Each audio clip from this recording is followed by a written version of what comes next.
Hello, hockey fans. It's March 30th, 2020. We're in the middle of a scary pandemic, but we're back with episode 45 of the Clappercast to bring back some more hockey news and just discussion. I'm Burke, I'm Sean. and I hope everyone is doing safe out there in their quarantine with no sports, nothing to pay attention to. I know it's been kind of mind-numbing for me, Sean. How's it been for you? Luckily, I've been using this time to catch up on various Netflix shows and gaming that I haven't been doing for the winter. So I'm making out okay still.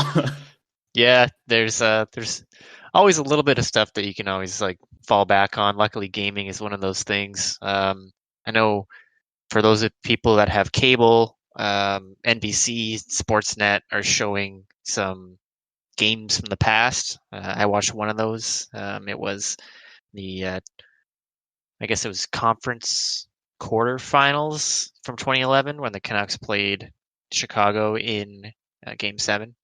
And that was kind of the slaying of the dragon for the Canucks. That was a pretty cool one to watch again. It's an exciting Don't game. tell Chris Campoli they were showing that one. He probably doesn't want to live that game back.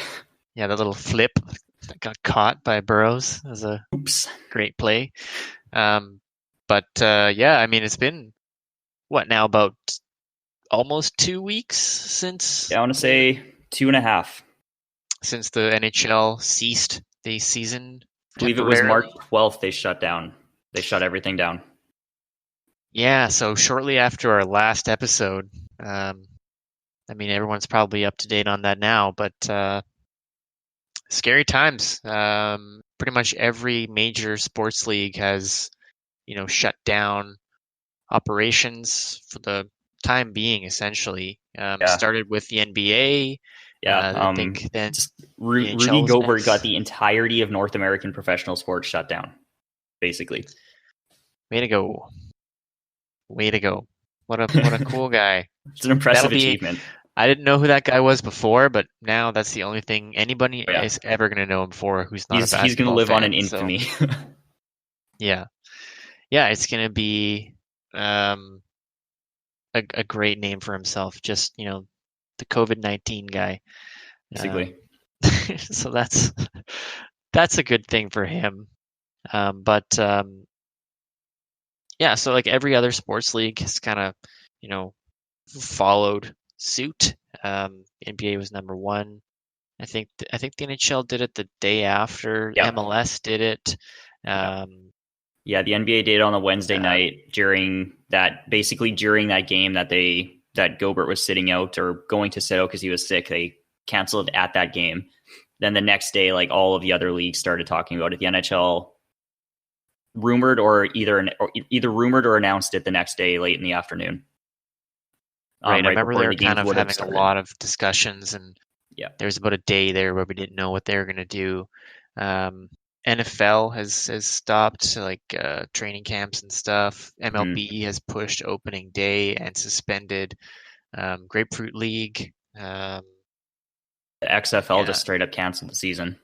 yeah, that they actually hung on for a while, and then they recently did that. Even like NASCAR, everything, every GA. major gathering of people basically is just not happening, which The is good. KHL held out for the longest. I think they just shut down over the weekend, basically. Yeah, yeah. I know there was kind of a long time period there where we didn't hear anything about Russia, and then it seems like now I'm hearing something about them every day about what they're doing. Um, yeah, kind of scary times. But sounds like the curve is flattening, so that's some good news. Promising Um, signs at the beginning in certain parts of Canada, I'll say. The rest of the country in the US, not necessarily. yeah, Canada specifically is doing a great job, I I think it think. was BC and Quebec are basically the two that have promising signs so far, and the rest are kind of hit and miss. Yeah, Quebec and Ontario have definitely kind of shot up in the amount of confirmed cases, but it's not growing at the rate that it was. At least last time I checked, as of this morning, just seems like the numbers are Yeah. going up. But there's also people being confirmed cured of it. So or not being cured, but treated, successful treatment. Um, so so that's good. Um, but yeah, it's everyone's kind of got to do their part, and part of that is staying inside and watching old sports highlights. So I've been trying to do my best on that. Watching you know old Gretzky highlights and Messier and old It could be a fights and stuff great. like that. This could really be a great time to help like educate hockey fans too, and like showing all these old stars and like old games, and kind of showing everybody the history of the game and what's happened over the last 20, 30 years in the sport. Really, Definitely, I know there's been a kind of a pretty vocal group online that want the NHL to open up like the archives and show some of the old games that the footage isn't readily accessible anywhere. I think that would be cool. I know, like I was talking about, Sportsnet is kind of showing some old games. They're showing, the Raptors trip to the finals and them winning from last year. They're showing that. But it'd be kind of cool to see, like the 1994 Canucks run or something like that. Just watching all of those games. It'd be kind of cool if they started yeah, doing because stuff like that's that. kind of one of those historic ones too, with like or Messier's guarantee there. Yeah, Like I think that would be events like that you hear about from like longtime hockey fans or the more educated ones. You hear about them, but then you don't see it, so you just kind of like the events there, but you don't know what it actually was or kind of how it felt when it was happening. yeah, To yeah, watch these older games, you kind of get to feel the atmosphere, and you feel like the tension or the tone of the game, and actually experience it in a way. yeah. That one that I watched, that Canucks versus Chicago game, was a lot of fun to watch. I watched the entire game. It was nice, there was no intermission. They just went through commercials and then came right back. It was fun. Like I knew what would happen in the game, but I didn't remember every single detail. So it was fun to watch. That those were two exciting teams. Peak Sedinary, and just to see them get shut down by like Taves, um, Patrick Kane, Roberto Luongo. It was fun. So I think the longer that this goes on, the more people are going to want some sort of sports to watch. It'd be cool to have some sort of campaign like that where they, one week maybe they show, like I said, the 94 Cup, or, even like the Summit Series or something like that. Some cool historic moments in sports. I think it'd be Kind of fun. just like countdown years, like each week is a different year or something. They show one game a night, like seven of the most memorable games of each of the years going back, but going back through history. Just kind of like little things like Yeah. that. Yeah, that'd be awesome. Be kind of hard because everywhere is kind of working on a skeleton crew right now, so it might be kind of hard to facilitate that. But um, once they kind of get it set up, they can just press play on it. That'd be kind of cool. I Much. would I would definitely be down for that. Um, yeah, is there any other kind of like neat or interesting responses to all of this that you've noticed, Sean? The one that the one that stands out to me is just the response from especially players in terms of treating the arena and the team operations staff. How it expands beyond the NHL too, across different sports, that the players are stepping up and helping to support the arena staff who are losing their paychecks. And there was a handful of teams in the NHL. I think it was Calgary, Boston, and Winnipeg were the main ones that the owners and ownership groups had to basically be shamed into supporting the arena staff for the 2 or 3 weeks paychecks that they're losing there. That it took like a week before it. Did Boston eventually cave in? I thought at one point they were the last remaining team to do so. They were the last. They caved in kind of, but they didn't. I can't remember the wording, but they used some tricky wording to get around actually paying their staff. It was like a word basically that they can use to get around paying them properly or something. Yeah, it's something to do with like the games aren't canceled yet, so they won't be paying them yet. It's something to do with like the games are the cancellation of the games. If they get canceled, will be when they can get paid, I think was the tricky wording they used on that. Yeah, it's a shame that that's in an American market, because I know in Canada, like I'm so thankful I'm a Canadian right now because of our government's response to all of this, and giving it the the respect it deserves and acting in a bipartisan manner to get things done quickly.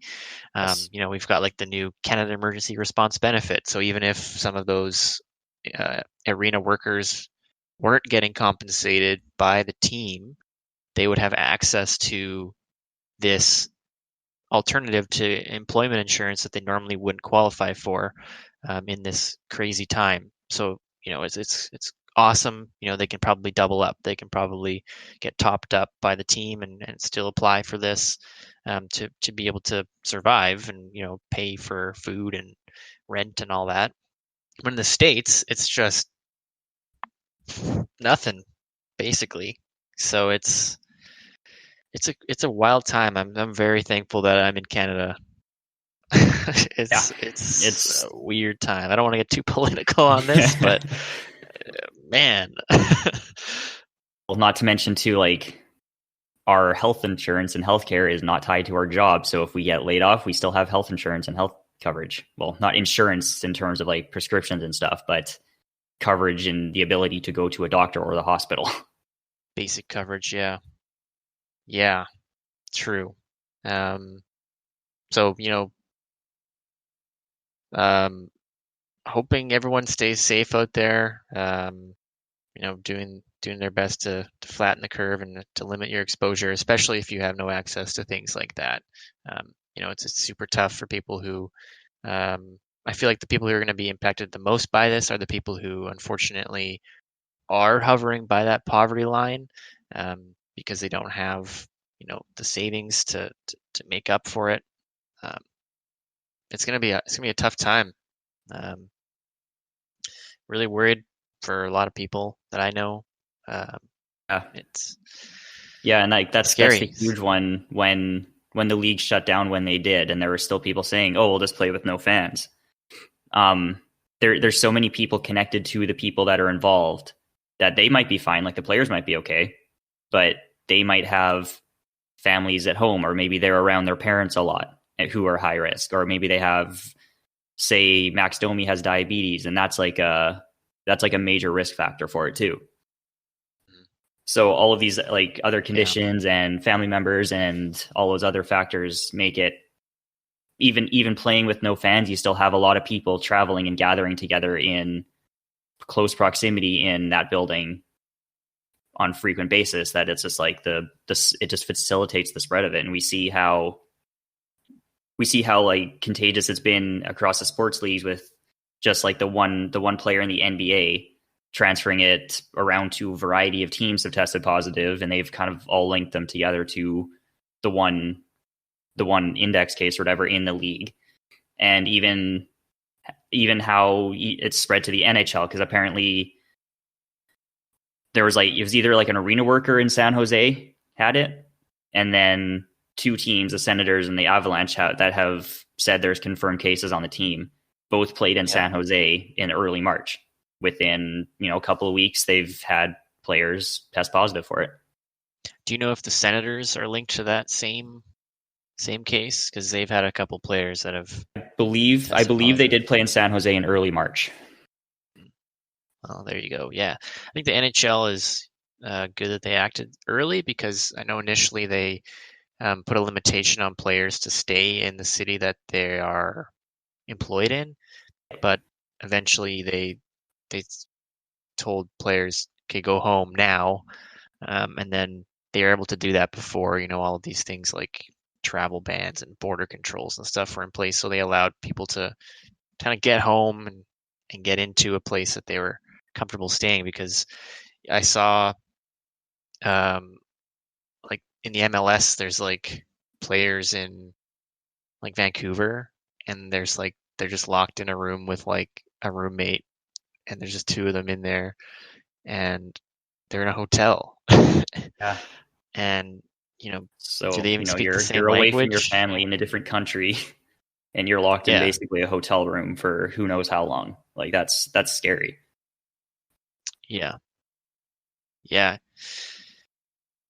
Not ideal. But some things are bigger than sports.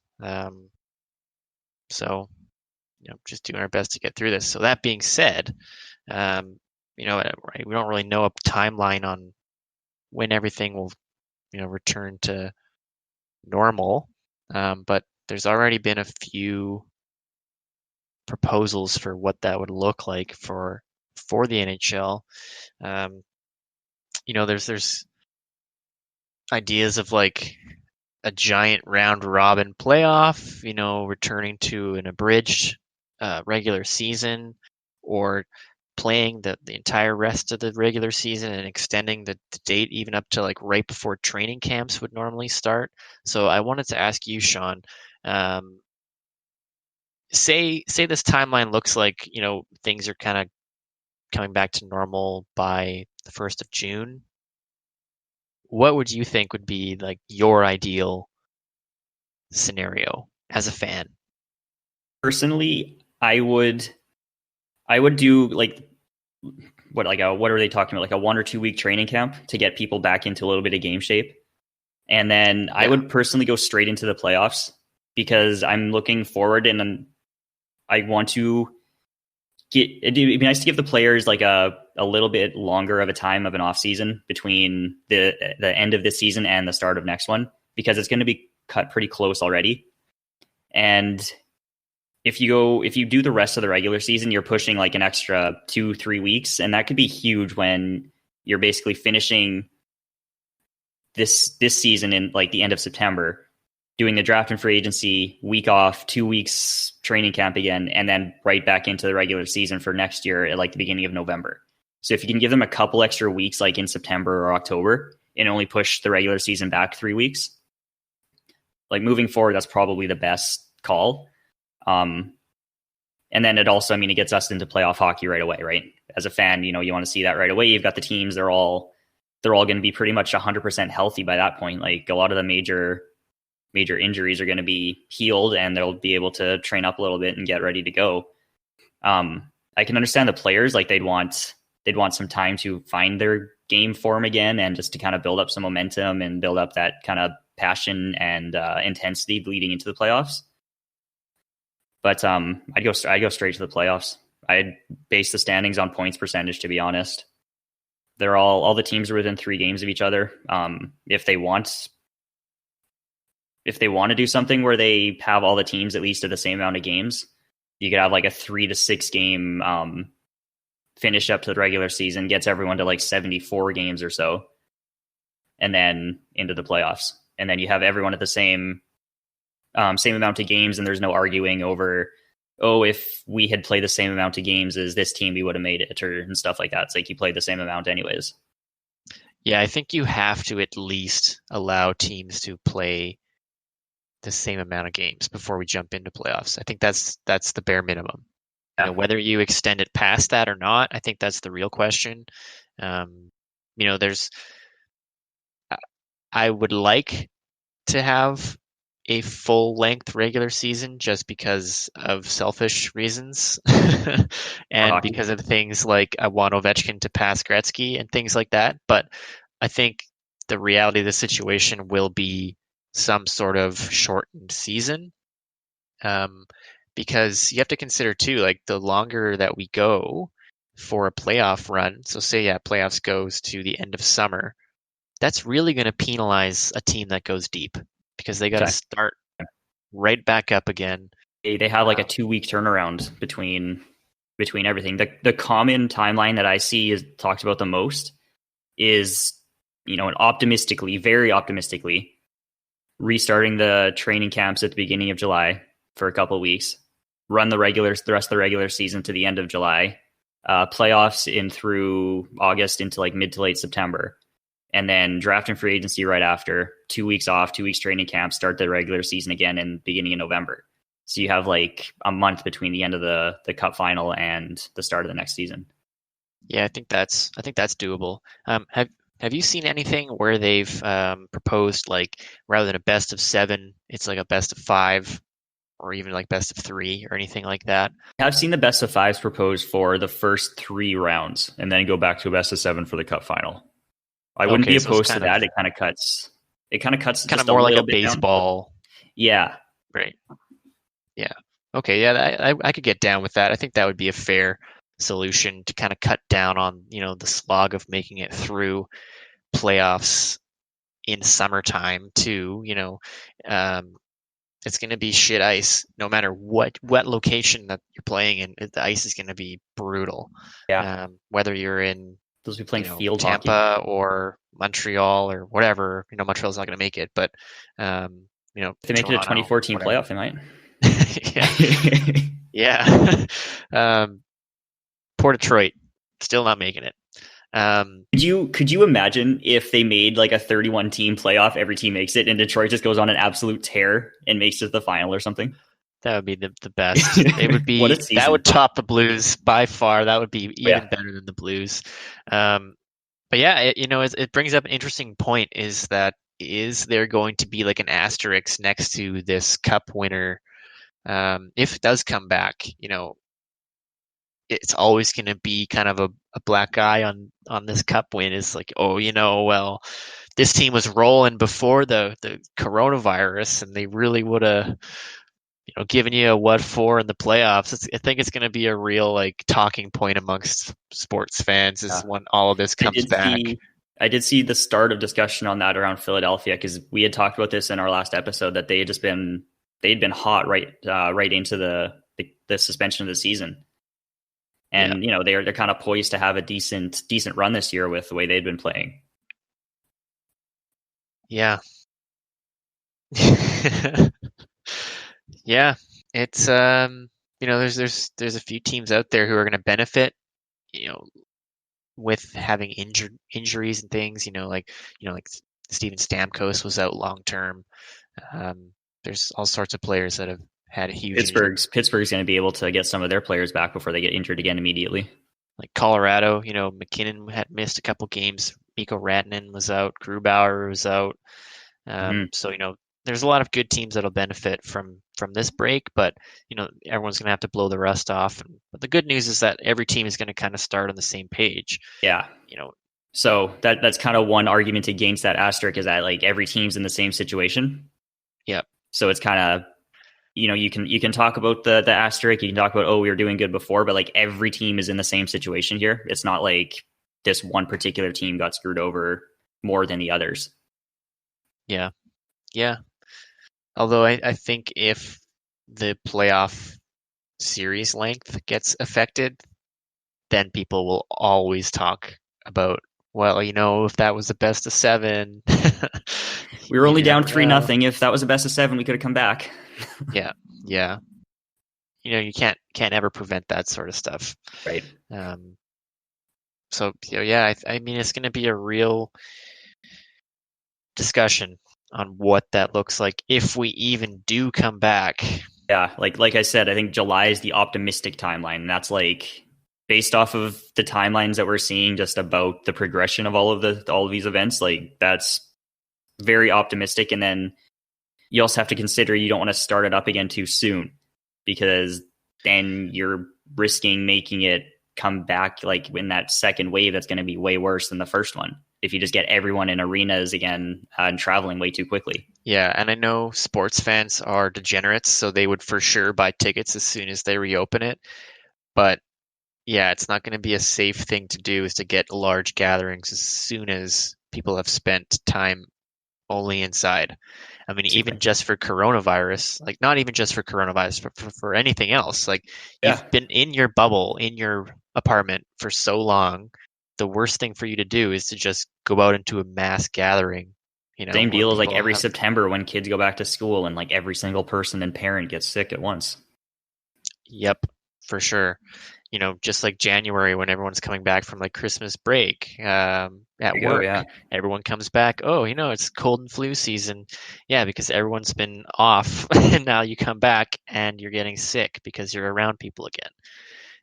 It's going to be, there's going to have to be, maybe they will have to do closed arenas while you kind of ramp up and everything gets to be more safe. And this is another reason I've been kind of sad, is that this was a year that a lot of Canadian teams were going to make it in playoffs, most likely.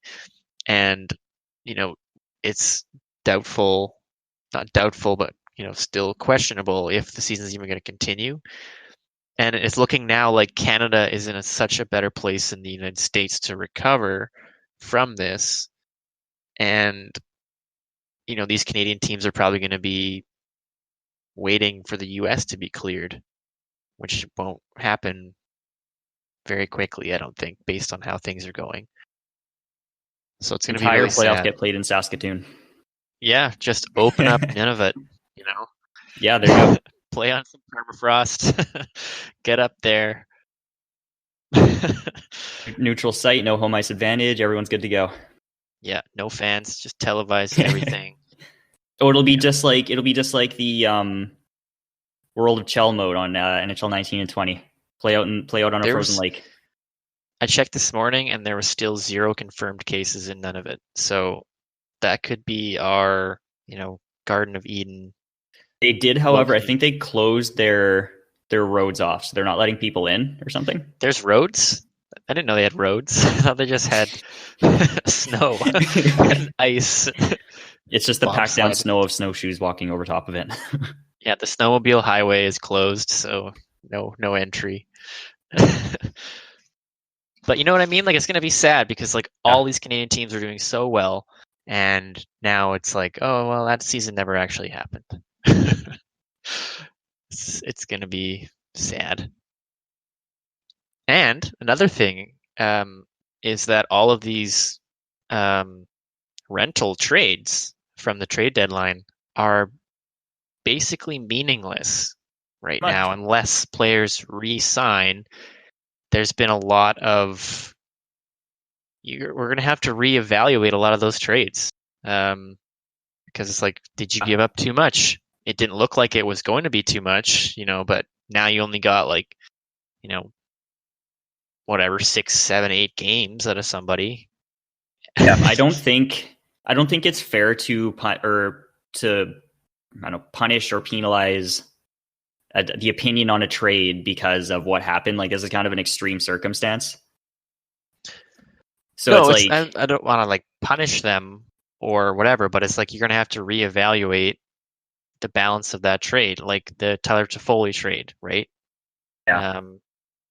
At the time, Toffoli was unreal on the Canucks. He really meshed with that team. But they gave up Tyler Madden. Now that there's no real timeline for playoffs, looks like LA really made out on that. All the sellers have done really well. I did also see that I think the league had been talking about compensating teams for the trades, or adjusting the trades or giving stuff back to kind of factor in what just happened and what you just gave up for someone who you got 7 games out of before they left in free agency, rather than the normal or what you would expected with a full playoff run. So I'd seen something about that, which would be kind of an interesting one, was to what teams would receive in place of the 20 extra games of that one player. Yeah, because a lot of them would have been those conditional picks with playoff stipulations and stuff. And, if they played this many games, they never got the opportunity to play that many games. So that's really not a fair exchange. But can you really do that after the fact? Because no one knew this was going to happen. So exactly. It's kind of like, I don't know, imagine the 1939 season in the NHL was probably like this when World War II broke out. It's like, oh, okay, what do we do now? Yeah, all of these players are enlisting, and what happens? So it's kind of like one of those worldwide events. Had to keep just bringing in a whole bunch of, say, random players. Basically, were they amateurs at that point? Yeah, I guess. Yeah. Very, desperate times, right? It's I'm really looking forward to seeing what happens. And if it does return, it's going to be really interesting to see what having hockey in the summertime is going to look like. Very, because that's something that's new to everybody. I mean, usually the season's wrapping up right at like the summer solstice, basically, and we're just left with the draft and free agency, and then nothing for the whole summer. So we're going to get a long stretch. We could get a long stretch of hockey basically through the summer, through next winter, into next spring too. Provided how that bad is next summer going to suck? It's going to be awkward because we're going to be used to potentially used to having hockey into August, September, and then we're gonna go without for a few months. It's gonna be really hard. First world problems. Right? Maybe let's get through this summer, and then we can talk about next summer. Yeah, let's worry about what's going on right now, and then we'll worry about how we'll handle next summer if there's no hockey.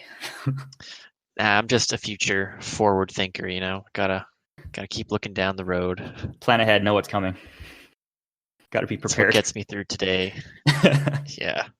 Yeah. Any other things that you wanted to talk about? I think that covers everything I had written down.